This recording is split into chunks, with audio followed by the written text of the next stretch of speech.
Bugun Manchester derbisi do'stlar. Ha, Manchester United orzular teatrida Manchester City'ni shaharliklarni qabul qiladi.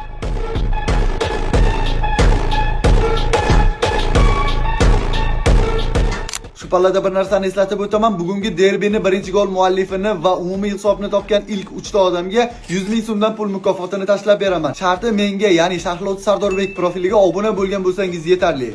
Xotin, pul ko'p, uni tashishini qilma. Bilasizmi, bugun bu ikki jamoaning muxlislari 2 karraga ortadi. Manchester City'ning muxlislari o'zbek muxlislari armiyasi bo'ladi, chunki bilasiz, Abduqodir Husanov ularning tarkibida to'p surmoqda va himoyada asosiy tarkibda tushishi mumkin bugun. Ko'p ehtimol bilan shunday bo'ladi, chunki Ruben Dias va Gvardiol jarohatda va asosiy himoyachiga aylandi qoldi Abduqodir Husanov. Manchester Unitedning muxlislari esa tabiiyki Arsenal muxlislari bo'ladi.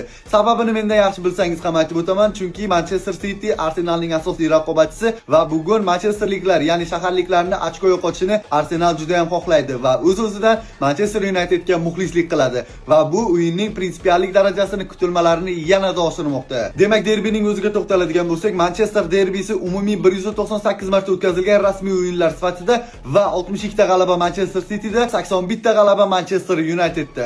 Qolgan o'yinlar durang bilan yakunlangan. Oxirgi 5 ta uchrashuvga keladigan bo'lsak, 2 ta g'alaba Manchester United'da, 2 ta g'alaba Manchester City'da va bitta durang qayd etilgan. Bu degani Manchester United inqirozda bo'lsa ham derbilarda hech qachon povutni bermagan, ko'cha tili bilan aytganda. Shunday ekan, bizni bugun ham yuqori darajali Manchester derbisi kutib turibdi. Lekin afsuski, bugun 17:30 da bo'lib o'tadigan ushbu Manchester derbisini hech qayerda jonli efirda olib bermaydi. Sababi translyatsiyasi sotib olinmagan, faqat setantadan tashqari. Biroq kayfiyatni tushirmang, men profilim biosida joylashgan Telegram kanalda ushbu uchrashuvni yuqori sifatda jonli efirda va eng muhimi o'zbekcha sharhda uzataman. Qo'shiling va Manchester derbisini birgalikda kuzatamiz.